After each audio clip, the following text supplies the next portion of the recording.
This shit right here. Yo.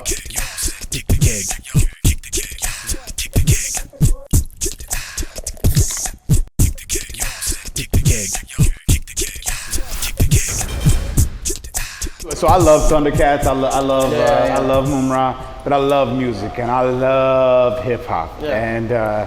And that's how we came up with this beer. I was listening to a song called Corniche by Rock Marciano and and Action Bronson.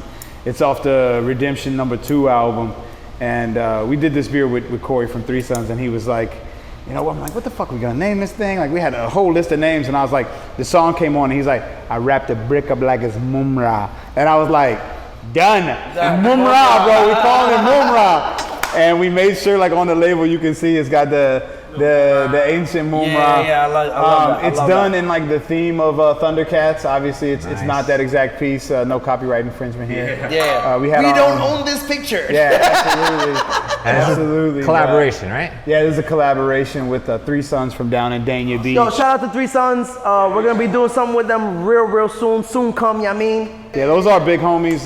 Probably out of the 5 or 6 ones that we consider like the closest to us in our community. We love those guys. Yeah. That's one thing I love, just visiting all these breweries with you. Like, there's this camaraderie with all the locals, and that's pretty cool. Oh, don't get it twisted. There's some assholes. Is there? Yeah, but they sound nameless. But for me, I truly believe that like there is some kind of competition with breweries in general, but like, yo, you know what? You guys love being known for like your stouts, and there's other people that are known for being like their IPAs. Like, yo, I think everyone brings everything, like something different to the field. It's just super important to like reach out to people and be like, yo, like I'm doing this, you guys are doing this. But the goal really is to like reach out to people and be like, hey, not all beer tastes like piss water. That's like the common goal for like all these microbreweries. And we all work so well. I mean, look, if I'm down a bag or I'm down something that I need, I'll call Flagler, I'll call Tarpon, I'll call Three Sons. You know, I can call any of our buddies, Dangerous Minds that you just did something with.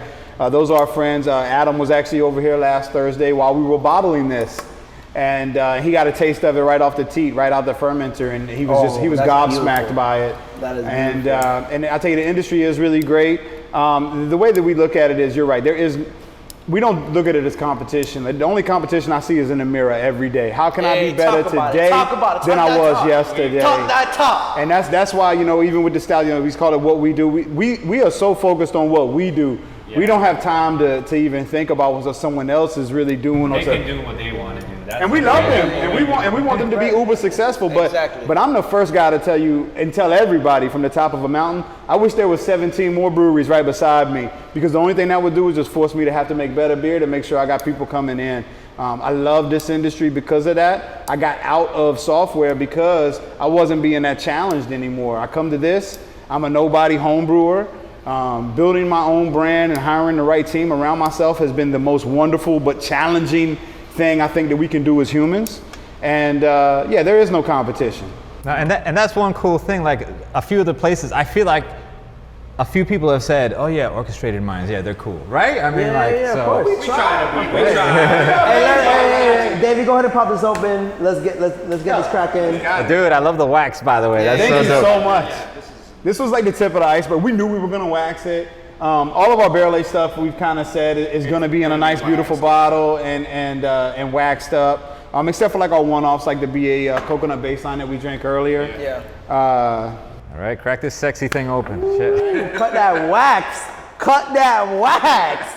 Get your wine openers for this, because you definitely need to cut that wax. Yeah. For sure. Right. We had Corey Artanis from Three Sons come over and taste it out the barrel. We had these big grandeur ideas, like, oh, we're gonna bomb it with this adjunct and this adjunct, and we discussed it over some cigars over this place. He came through and tried it, and I think both of our mouths dropped to the floor. This beer really did not need to be taken to another level. The barrel presence was so beautiful with natural vanilla and oak tannins coming out that we just added a little bit of coconut and a little bit more of Tahitian vanilla, which is an exotic, a little bit more robust vanilla. And I really can't wait to see you guys' natural reactions, because I think this is one of the best beers I've ever made, and it's come out of Broward. This is definitely the first time we've tried this beer. And also adjuncts. He spoke about adjuncts. That just means that when you add something to a beer. So if you see on your beer menu and it has coconut or it has coffee, that is an adjunct. This is 100% still. There is zero carbonation to this. The other one had a slight carbonation, but it's because we intended that way. But this one really, it's still 100%. Think of it as like a wine, but it's a stout. So cheers, guys. Oh, that's beautiful. Salud. Oh, you gotta clink, gotta clink. That's bad luck. That's bad You luck. see that waft there? Look at that coloring. Look at those legs running down that thing, huh? Yeah, I mean. Look at that. You know, are you drinking wine? Like, no. This is a barrel-aged stout from Orchestrated Minds Brewing. So in the nose, it almost smells like a port. Like a wine. Yeah, so Like I a sweet right. Yeah, I worked at a winery for 2 years. Shout out to San Sebastian Winery, you know what I mean? But we had a cherry port that was phenomenal. And I sometimes substituted that in my brownies, made it super moist. moist. Also, definitely warm up in the glass. Let it warm up a little bit, and you get the natural flavor. I made sure to leave half a bottle so that even if they chugged it, we could come back in 10 minutes and let them really appreciate. That is a beautiful beer. And I need you guys to understand as well, for any craft beer in general, you want it to warm up sort of like a red wine. If you go to a bar and your glass is chilled and you're having like a double IPA or an IPA, it's gonna kill the flavor.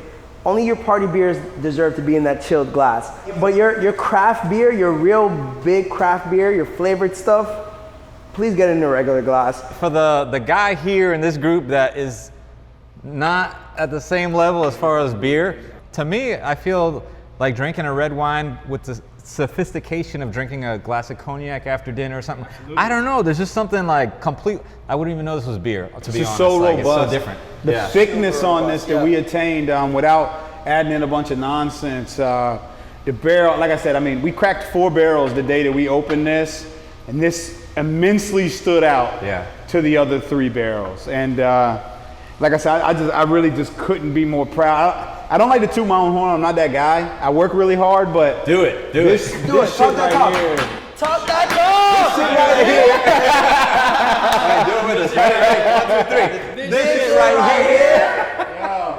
You know, 3 years ago, 5 years ago, like I never would have thought, first of all, that I'd have a dope ass stout like this. Secondarily, I never thought that, you know, Corey Artanis would ask us to do a stout collab. Like, first of all, that was amazingly humbling. You know, when you become peers of people that you have waited in line for to get their beer, and you hope to attain that type of style to be able to pull something like this off, within only 1 year of being open to be able to pull this off, I'm a little starstruck myself by it. I love it. We really appreciate Orchestrated Minds for having us. I hope you guys enjoyed the episode and enjoyed this as well. A little bonus footage, but this beer is phenomenal. This shit right here. This shit right here. This bleep right here. You know what I mean? Check them out on Google so you get their hours. 5 stars, baby. 5 stars, you know what I mean? 5 stars, but no, we do nothing but good beer on this show. I need you to know that. There have been places that reached out and I said, fuck them. No, we're gonna edit that out anyway, so it doesn't matter. No, but definitely like me and Manny, we're trying to bring you dope beers in dope places. And we want to make sure that like when you go and make a decision on the beer that you love, that it's something that we recommended, okay? Well, thank you for considering us dope. Yeah. We love you guys. I think you guys are fucking awesome. Thank you. We love Orchestrated Minds. Yes, Cheers. for sure. And drink responsibly. That's right. And share the love. Call a fucking Uber. All right, guys. Cheers. Cheers.